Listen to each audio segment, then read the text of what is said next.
Nous voulons saluer ceux qui nous suivent à travers les réseaux sociaux. Nous demandons à Dieu aussi de les bénir comme nous sommes aussi dans cette demande. Maintenant, je vous demande de prendre la parole de Dieu avec moi dans le premier épître de Paul aux Corinthiens, chapitre 16 et chapitre 11, mais à partir du verset 16.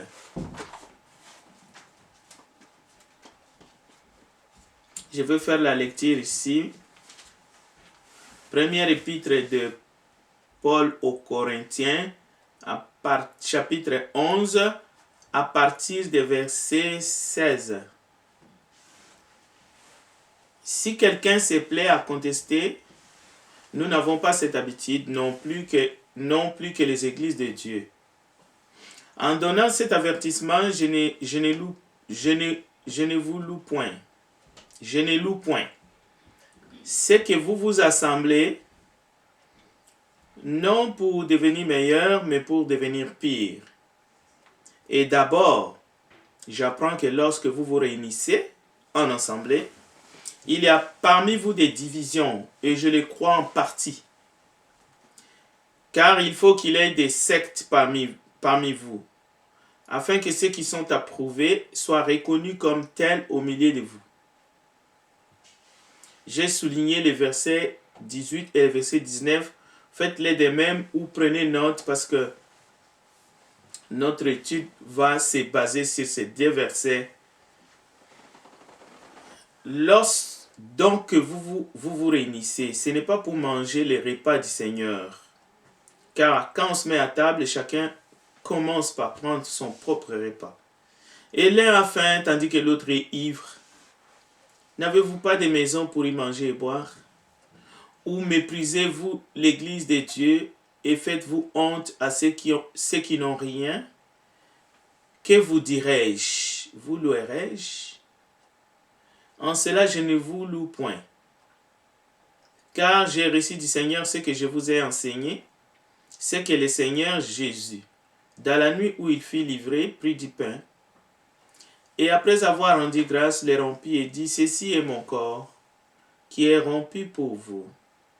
Faites ceci en mémoire de moi. » De même, après avoir soupé, il prit la coupe et dit, « Cette coupe est la nouvelle alliance en mon sang. Faites ceci en mémoire de moi toutes les fois que vous en boirez, car toutes les fois que vous mangez ces pains et que vous buvez cette coupe, vous annoncez la mort du Seigneur jusqu'à ce qu'il vienne. C'est pourquoi celui qui mangera le pain ou boira la coupe du Seigneur indignement sera coupable envers le corps et le sang du Seigneur. Que chacun donc s'éprouve soi-même, et qu'ainsi il mange du pain et boive de la coupe, car celui qui mange et boit sans discerner le corps du Seigneur mange et boit un jugement contre lui-même. C'est pour cela qu'il y a parmi vous beaucoup d'infirmes et de malades et qu'un grand nombre sont morts. Si nous nous jugeons nous-mêmes, nous ne serions pas jugés. Et le verset 32, « Mais quand nous sommes jugés, nous sommes châtiés par le Seigneur, afin que nous ne soyons pas condamnés avec le monde. » C'est un peu étonnant que une lettre, nous avons pris simplement une partie, une portion, s'adresse à l'Église de Dieu. Ça ne s'adresse pas au monde, ça s'adresse à ceux qui sont membres du corps du Christ, à l'Église qui était à Corinthe. Et on peut dire, en dérivé, ça s'adresse à toutes les assemblées des églises du Christ, aujourd'hui éparpillées dans le monde, réunies ce matin. Un autre texte que nous allons prendre, c'est 1 Corinthiens 14. Nous allons lire les versets 3 et 4 et nous allons lire 29 à 33. 1 Corinthiens 14.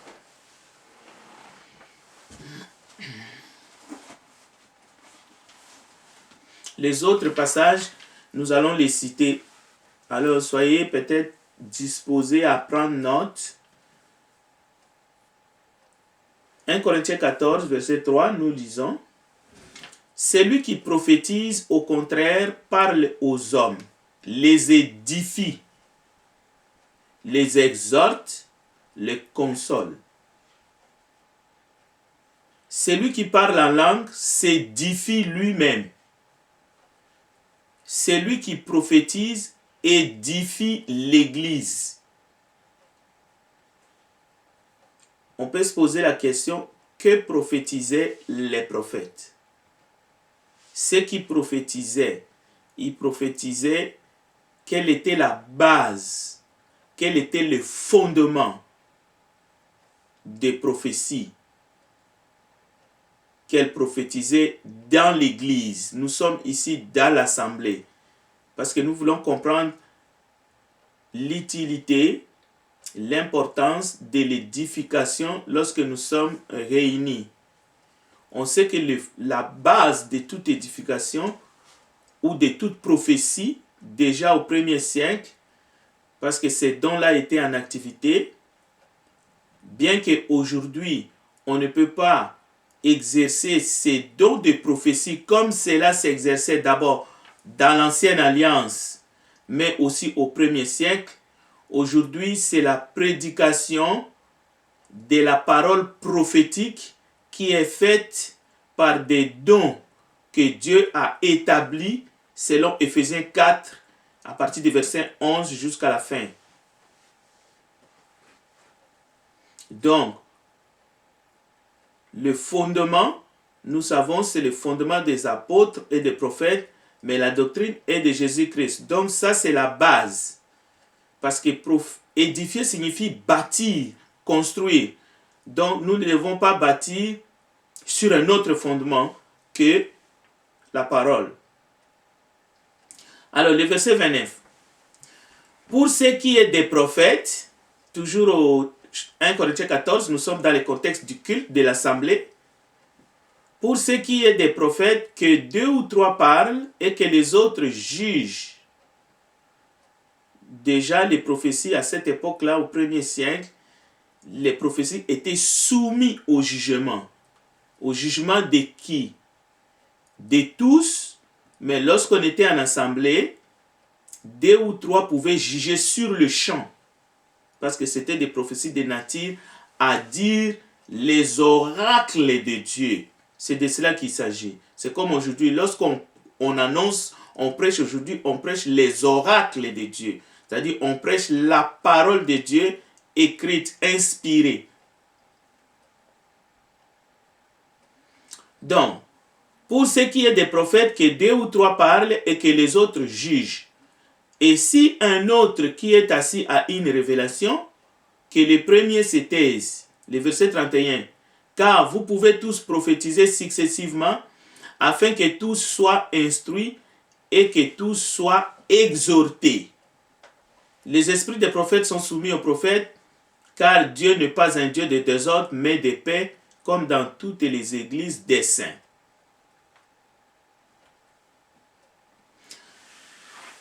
Maintenant, je commence l'étude proprement dite après la lecture de ces 2 textes. Que faire lorsqu'un message ou une étude en assemblée n'est pas édifiant? Il faut se poser de quelle assemblée il s'agit. De quelle assemblée? Bien sûr, on sait, il s'agit bien, en ce qui nous concerne, de l'assemblée du dimanche matin, ça peut être l'assemblée de mercredi, ça peut être l'assemblée peut-être de vendredi. Ça, on le sait. Mais ça n'empêche, il faut toujours poser la question parce qu'il faut que ça soit clair pour tout le monde. Qu'est-ce qu'il faut faire lorsque un message ou une étude biblique ou, je ne sais pas moi, une méditation n'est pas édifiant? On peut aller plus loin. Ça peut être aussi un cantique qui a été mal composé.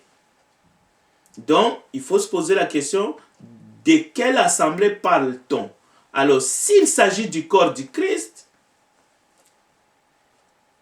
tout ce qu'on peut faire doit être en harmonie avec les Écritures. On ne peut pas agir n'importe comment.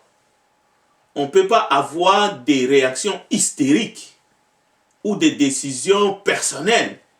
On ne peut pas lever le poing au ciel. C'est-à-dire que la réaction doit être en harmonie avec les Écritures parce qu'il s'agit du corps du Christ. Il ne s'agit pas de n'importe quelle assemblée. Si c'est l'assemblée du Parlement, à ce moment-là, si on ne veut pas suivre la ligne du parti, ça devient insoutenable. Vous pouvez devenir un indépendant. Vous pouvez démissionner. On a vu dans des gouvernements quelqu'un, bon, écoute, je ne trouve pas mon compte, ça ne fait plus mon affaire, donc je démissionne. Alors, qu'est-ce qu'il faut faire? Parce que la question est posée en public. D'abord, nous savons que le corps du Christ demeure soudé, parce que ce que nous venons d'écouter dans la lecture, c'est un message de l'apôtre Paul à l'église de Corinthe, qui avait des divisions, qui avait des comportements, on ne se réunissait pas pour rompre les pains, on n'était pas édifié. Au fait, il y avait une carence d'amour. Et l'apôtre va plus loin. Il parle même des maladies qui a conduit certains jusqu'à la mort. Donc, chers bien-aimés, la question, étant donné que nous étions sur un autre programme, méritait un moment comme celui-ci pour qu'on puisse l'aborder pour l'édification de tous. Dans certains milieux,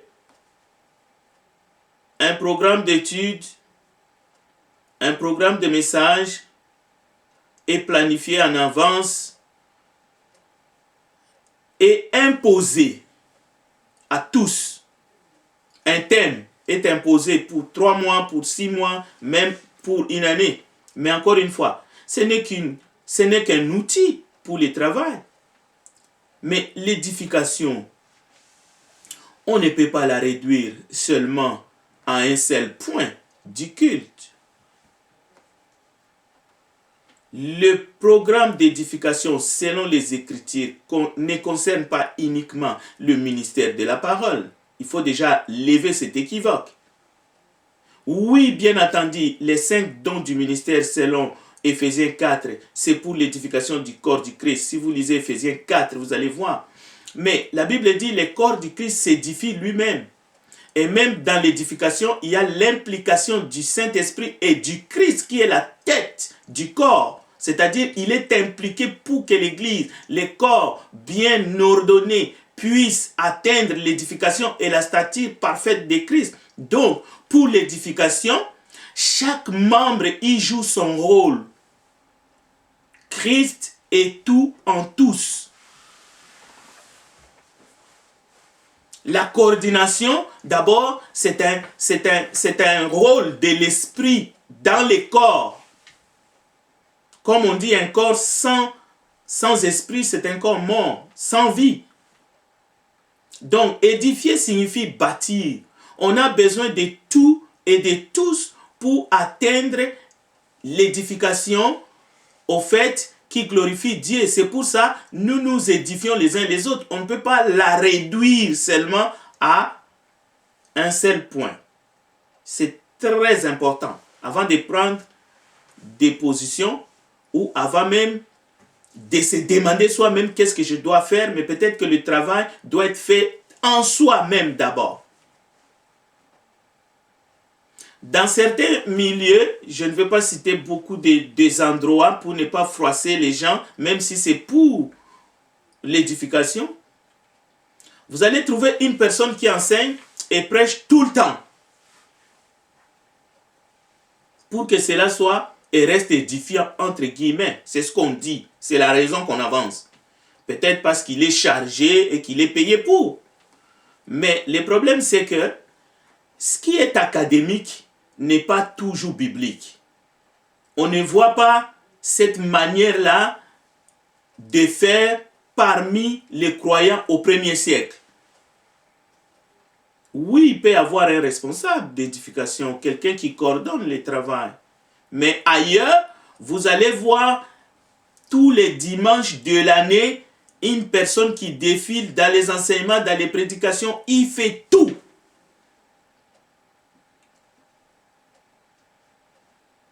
Ce modèle n'est pas biblique. L'autre piège que je vais soulever ici, on a remis en place l'ancienne alliance avec la sacerdoce lévitique selon l'ordre d'Aaron, où il fallait faire partie de la tribu de Lévi pour la fonction de prêtre, alors que nous sommes dans une nouvelle alliance où le sacerdoce est royal. C'est-à-dire que hommes et femmes, nous sommes tous des prêtres. Cela ne veut pas dire que nous allons tous prêcher. L'importance de la prédication, nous ne pouvons les nier, mais en même temps, l'édification du dimanche matin, comme ce matin, chers frères bien-aimés, ne commence pas parce à 10 heures lorsque nous avons commencé cette étude. Ça a commencé dans la préparation, dans la tête. Comment est-ce que nous nous sommes préparés? Est-ce que c'est l'adage, le fatalisme d'un verre à moitié plein ou un verre à moitié vide? Tu es venu vide ce matin, alors il faut que tu sois rempli, ou bien tu es venu déjà, tu es rempli pour édifier les autres, pour que le corps s'édifie en lui-même. Donc, c'est pour cela, nous devons poser les fondements, nous devons poser les bases. Pour chaque sujet, pour chaque étude, il faut poser les fondements des apôtres et des prophètes. Il faut poser la base qui est la doctrine de Jésus-Christ. Et c'est de là qu'il faut partir tout enseignement. Il faut bâtir toute étude biblique. Il faut, même lorsque quelqu'un prend la parole, il faut que ça soit pour édifier. Tout à l'heure, nous allons arriver peut-être au temps des annonces ou bien au temps des questions.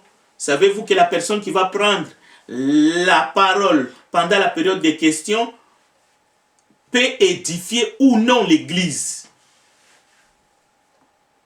Quelqu'un peut entrer, arriver en retard, élever sa voix. Cette personne peut perturber, peut ne pas édifier l'église. Ça va arriver au moment de chanter. Oui, nous ne sommes pas dans un lieu comme nous chantons d'habitude, mais lorsque nous sommes dans ces lieux-là, alors que les dirigeants des cantiques entonnent, certains ne chantent pas ou font autre chose, est-ce que ces personnes sont en train d'édifier le corps du Christ? Est-ce que ces personnes s'édifient eux-mêmes? Donc je voudrais présenter ici l'édification. Lorsque nous sommes assemblés, ce n'est pas un point, c'est tous les points du culte. Ça, c'est le premier point. Et nous devons comprendre cela. Et même si nous ne sommes pas dans un même lieu, ce matin-là, lorsque le frère Mike dirige les chants, qu'est-ce que vous êtes en train de faire chez vous? Est-ce que vous chantez avec le président du culte ce matin? Vous êtes édifié, vous êtes en train d'édifier les autres, votre âme est édifiée ou non?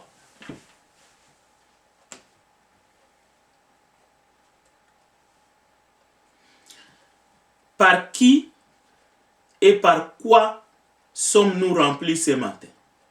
Si réellement mon corps est le temple du Saint-Esprit, si réellement ma vie est remplie, alors, Romains chapitre 8, qui peut me séparer de l'amour du Christ? Bien entendu, dans les premiers textes que nous avons lus, 1 Corinthiens chapitre 11, vous avez entendu très bien qu'il peut y avoir des sectes. Ça ne veut pas dire que les sectes c'est une bonne chose. Mais c'est écrit, c'est le Saint-Esprit qui a inspiré ça. Qui suis-je moi? Qui êtes-vous pour faire que il peut y avoir des sectes? C'est une possibilité. Cela veut dire qu'il peut y avoir des scandales. Nous sommes conscients qu'il y a des nouveaux-nés parmi nous. Mais il peut y avoir quelque chose. Mais comment réagir? Voici la question que nous allons essayer d'aborder. Alors, avant d'aller plus loin, je vous donne Éphésiens chapitre 1 comme complément. À partir du verset 1er, je vous ai dit qu'il faut noter. Dans Éphésiens ici, il est dit en toute humilité et douceur, avec patience, vous supportant les uns les autres, avec charité, avec amour. Parce que nous allons comprendre tout à l'heure, tout ce que nous pouvons faire, c'est l'amour qui édifie. C'est l'amour qui édifie. Regardez le verset 3. Vous efforçant de conserver l'unité de l'esprit par les liens de la paix. Il y a un seul corps et un seul esprit. Comme aussi vous avez été appelés à une seule espérance par votre vocation. Écoutez, Dieu a établi les uns les autres en vue de l'œuvre du ministère pour l'édification du corps du Christ.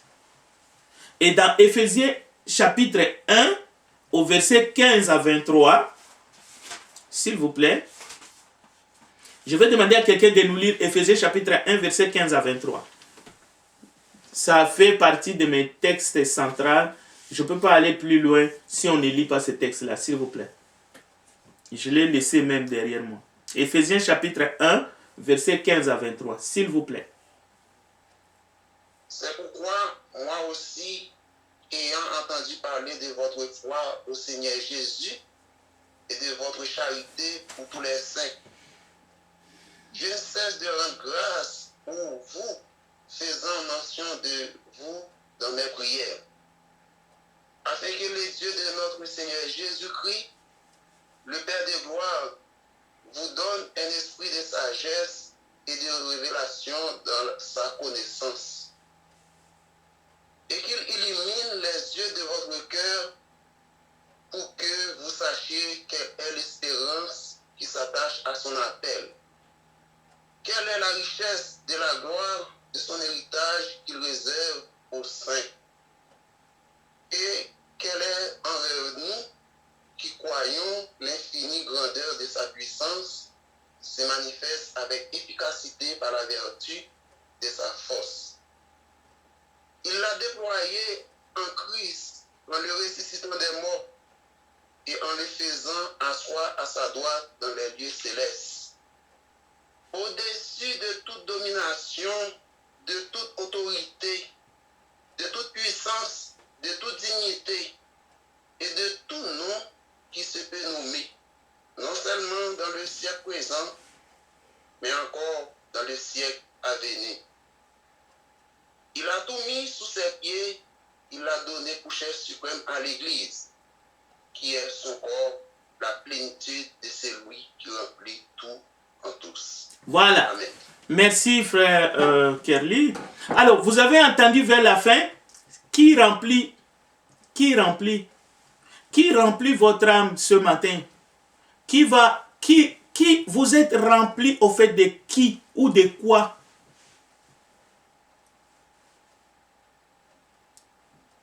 Bon, dans Éphésiens chapitre 4, verset, nous sommes des instruments. Mais c'est lui qui remplit tout en tous. C'est lui qui nous remplit de son Esprit Saint, de sa sagesse. C'est lui qui nous fait comprendre les Écritures. C'est le chef, Jésus-Christ. Écoutez dans Éphésiens 4, le message que nous avons. Après avoir compris le verset 16, c'est de lui et grâce à tous les liens de son assistance que tous les corps bien coordonnés et formant un solide assemblage tire son accroissement selon la force qui convient à chacune de ses parties et s'édifie lui-même dans l'amour, dans la charité. Et le verset 29, qu'il ne sorte de votre bouche aucune parole mauvaise, mais s'il y a lieu quelques bonnes paroles qui servent à l'édification et communiquent une grâce à ceux qui l'entendent. N'attristez pas le Saint-Esprit de Dieu par lequel vous avez été scellés pour les jours de la rédemption.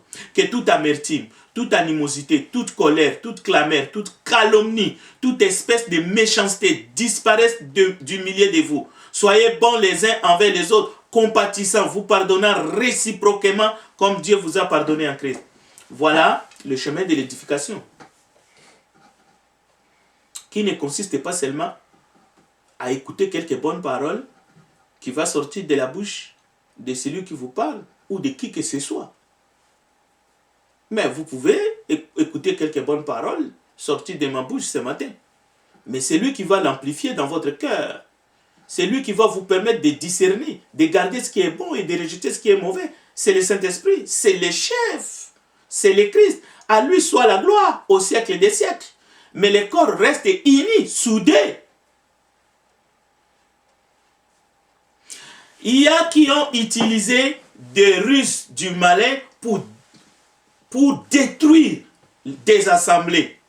Et il y a des assemblées qui ont été disloquées, détruites, sur des considérations, mais complètement bizarres, bidons. Ils sont allés commencer des micro-assemblées, mais en réalité, ce sont des synagogues de Satan. Ils se sont éloignés de la vérité. Parce que si vous êtes dans le corps du Christ, et que si le Christ vit en vous, vous devez être prêt à combattre les bons combats. C'est-à-dire, vous n'êtes pas un enfant flottant, ballotté à tout vent des doctrines. Non, vous devez être ferme et prêcher la vérité. Et vous allez voir plus loin, nous allons avoir un cas d'école d'un couple, Priscille et Aquila. Comment est-ce qu'ils ont pris un homme qui a été vanté, on peut dire ça. Parce que c'était un homme éloquent, versé dans les Écritures.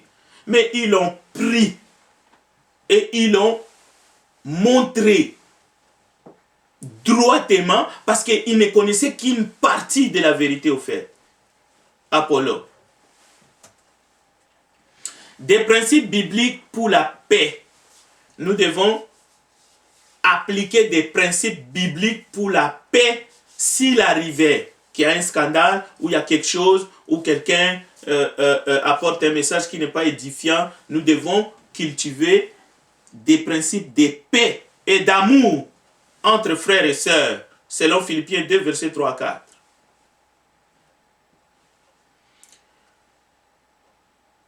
L'apôtre des nations, l'apôtre des païens, il a exhorté les frères qui travaillaient dans l'enseignement comme Timothée et Tite. Dans ces cas, dans Tite chapitre 3, il a dit, continue à les rappeler de ne pas être belliqueux, d'être raisonnable, faisant preuve d'une totale douceur envers tous les hommes, y compris les contradicteurs, qu'il fallait les ramener avec douceur. Voilà ce qu'il faut faire. Il faut éviter un ton polémique. Il est important d'écouter d'abord, sans a priori, de respecter parfois les points de vue de l'autre, de comprendre qu'est-ce qu'il a voulu et d'utiliser la parole de Dieu pour ramener le cœur vers le Seigneur par la suite. Ou celui qui n'est pas d'accord. Voilà ce qui nous édifie. Maintenant, comment sait-on qu'un thème est édifiant et l'autre pas? Comment le sait-on? Cela veut dire qu'on a une certaine maturité. Mais attention, ça peut être édifiant pour les uns et pas pour les autres. C'est là où la division peut commencer, ou la différence d'opinion, la différence des opinions. Moi, je crois que nous devons nous limiter à examiner les Écritures après l'avoir écouté dans le cadre de l'Assemblée, pour voir si ce que nous avions écouté est conforme à la sainte doctrine, comme faisaient les chrétiens de Béret. Si oui, on passe à la pratique. On ne passe pas à des applaudissements, on ne passe pas disons, à la vantardise. Non, non, non. Si c'est bon, c'est conforme à la doctrine, on passe à la pratique. Si ce n'est pas conforme à la doctrine, on rejette. Ou on fait comme Aquila et Priscille. Donc notre prière ce matin, que Dieu nous aide dans le cadre de cette question qui a été formulée pour notre bien, à éviter des tensions. Dieu a vu qu'il peut y avoir parfois des tensions inutiles. Comme dans 1 Corinthiens chapitre 11, il est important d'écouter sensiblement, de cultiver aussi la patience et la douceur. Parce qu'il est écrit dans Proverbes chapitre 25, verset 15, « Par la patience, on persuade un commandant, et la langue douce peut briser un os. » Proverbes 25, verset 15. Il peut y avoir différence d'appréciation sur un thème, sur une étude biblique, sur un sermon. Un prédicateur, même les plus doués, peut rater un sermon un dimanche matin. Ça arrive souvent. Un professeur des enfants, dans les classes des enfants, je ne sais pas, même dans une étude biblique, on a bien préparé, quelque chose peut arriver, on a peut-être un trou de mémoire, on a cité un mauvais passage à la place d'un autre, ainsi de suite. Mais cela n'enlève pas les commandements du Seigneur qui nous dit d'avoir la même pensée, d'avoir le même sentiment. Philippiens chapitre 2. Tout finit par s'arranger. Pourquoi? Parce que l'amour du Christ, la paix du Christ nous habite.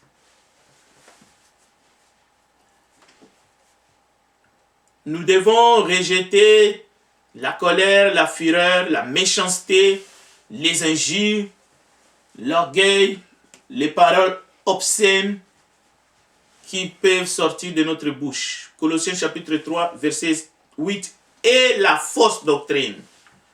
Alors la fausse doctrine, il y a une autre façon de la border et de la traiter.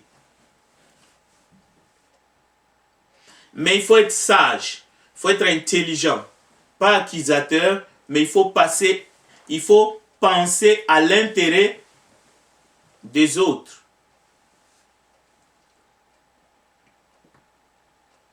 Si déjà on est capable de faire la distinction entre ce qui est vil et ce qui est juste, ce qui est édifiant et ce qui est moins édifiant, nous pouvons glorifier Dieu. Si nous pouvons examiner toutes choses, nous abstenir de toute espèce de mal, nous ne pouvons que glorifier Dieu. Mais ça ne peut pas être une raison pour s'aimer la zizanie dans le corps du Christ. Parce qu'il s'agit bien du corps du Christ. Il y a ce que les Écritures peuvent nous permettre de faire et la conduite des gens du monde, nous devons abandonner. Nous avons parlé de ces couples édifiants, Priscille et Aquila, Romains chapitre 16, verset 3 à 4, je vous donne la référence. À Éphèse, ils ont pris un homme qui s'appelait Apollos, ils eurent la joie de l'aider à comprendre plus exactement la voie de Dieu. C'est ce qu'il faut faire. Il n'y a pas autre chose à faire. Il faut aller vers la personne, parfois, pour essayer de l'aider. Par leur amour, Aquila et Priscilla ont édifié leurs compagnons d'œuvre. C'était leurs compagnons d'œuvre. Ils ne l'ont pas rabaissé. Au contraire, si vous lisez Romains 16, vous allez voir, on a reconnu les qualités d'Apollos. On a reconnu, pas seulement l'éloquence, mais il parlait aux Juifs concernant Jésus-Christ.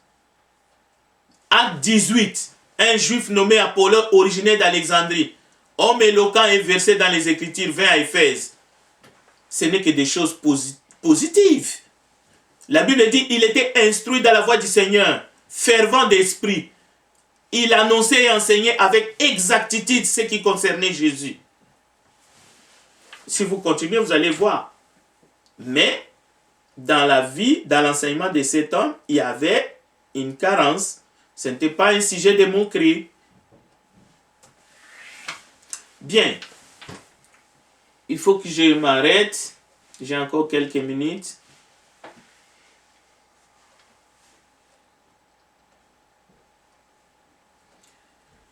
Il faut se poser la question définitivement si nous avons, et nous devons les comprendre. Et ceci nous concerne tous, sans exception. Le Seigneur est notre berger. Notre professeur par excellence, c'est Jésus-Christ. C'est le Saint-Esprit. Et nous devons lui faire confiance. Les éducateurs, les prêcheurs, les discoureurs, les conférenciers, des instruments dans l'église, en commençant par les apôtres et même les prophètes. Aujourd'hui, nous avons des docteurs, nous avons des évangélistes. Oui, mais la source d'eau vive demeure le Christ. C'est lui qui a rencontré cette femme samaritaine au puits de Jacob. Lisez Jean chapitre 4, versets 10 à 15. C'est lui qui peut donner l'eau de vie. C'est lui. Et si vous allez dans Jean 10, là c'est vraiment un texte. D'abord, avant de lire Jean 10, il faut lire Jean chapitre 6, où Jésus s'écrit, dit, je suis le pain de vie. Celui qui mange ma chair et qui boit mon sang a la vie. Il est le pain de Dieu descendu des cieux. Ce matin, nous ne devons pas rester dans l'ombre. Nous sommes dans la réalité. C'est pour cela la table du Seigneur dont nous avons appris dans 1 Corinthiens chapitre 11 reste au centre de tout culte. Il s'agit de s'examiner soi-même. Il s'agit de nous édifier les uns les autres. La vraie nourriture spirituelle, donc c'est Jésus en personne. Et si nous sommes remplis de lui, oui, en venant ensemble, en nous assemblant ce matin, notre coupe déborde.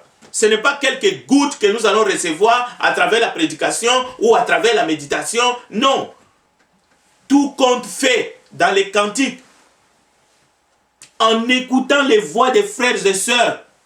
Lorsque nous sommes dans la salle, en se rencontrant, en se saluant par un saint baiser. C'est tout cela qui fait notre édification. Et lorsque nous sortons, et lorsque nous partons, et lorsque nous sommes chez nous à la maison, Psaume chapitre 23. L'Éternel est mon berger, je ne manquerai de rien. Il me fait reposer dans de verts pâtirages, il me dirige près des eaux paisibles, il restaure mon âme. Il me conduit dans les sentiers de la justice à cause de son nom. Quand je marche dans la vallée de l'ombre de la mort, je ne crains aucun mal, car tu es avec moi. Ta houlette et ton bâton me rassurent. Tu dresses devant moi une table en face de mes adversaires. Tu oins d'huile ma tête et ma coupe déborde. Oui, le bonheur et la grâce m'accompagneront tous les jours de ma vie et j'habiterai dans la maison de l'Éternel jusqu'à la fin de mes jours. Donc, dans le corps du Christ, nous prêchons, nous communions avec des membres du corps du Christ à part entière, des hommes et des femmes faits, nés d'en haut, remplis du Saint-Esprit.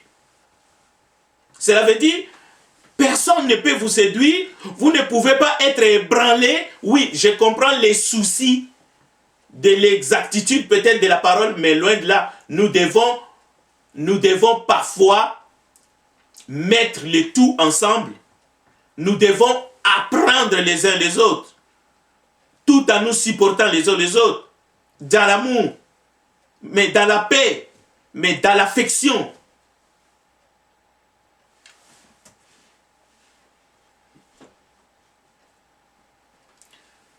Voilà, dans Jean chapitre 10, ouais, il est 50. Dans Jean chapitre 10, il est écrit ceci. Je vais terminer par là. Jean chapitre 10. Il faut lire tous les chapitres 10. Écoutez, c'est Jésus qui parle. Hein? Il dit, mes brebis entendent ma voix et me suivent. Cela veut dire, vous pouvez entendre d'ailleurs. Vous attendez plus chez vous. Lorsqu'on vous appelle au téléphone, tout le monde qui vous parle, vous entendez à travers les réseaux sociaux. Est-ce que ça ébranle votre foi? Pourquoi est-ce que votre foi va être ébranlée alors que nous nous assemblons le dimanche matin pour rompre le pain? Non. S'il y a quelque chose, tout finira par s'arranger dans l'amour, dans la paix, dans la continuité, parce que nous avons reçu des dons différents. Mais tout ce que vous allez entendre pendant votre vie ici-bas, parce que vous êtes scellés par Dieu dans son amour, Jésus dit, écoutez, mes brebis me connaissent. Ils ne suivront pas un autre. Cela veut dire, nous ne sommes pas de ceux-là qui essaient d'attacher les membres, essayer de Non. C'est Jésus qui dit, si le Saint-Esprit est en vous, c'est le Saint-Esprit qui va vous aider à discerner le vrai du faux. Donc, soyez calmes, soyez fiers, soyez à l'aise, parce que c'est Dieu qui est avec vous, c'est lui qui marche avec vous, c'est lui qui vous conduit, c'est lui votre berger. Toute autre considération émane d'un enseignement à moitié, à peine voilé. Que Dieu bénisse sa parole. Je retourne la parole à notre frère Mike qui va continuer si jamais il y a des questions ou seulement on va continuer. Que Dieu vous bénisse et je vous remercie d'avoir partagé avec moi ces temps dans ces quelques réflexions. Nous n'avons pas épuisé à répondre à cette question. Peut-être que nous allons continuer plus tard, mais que Dieu vous bénisse.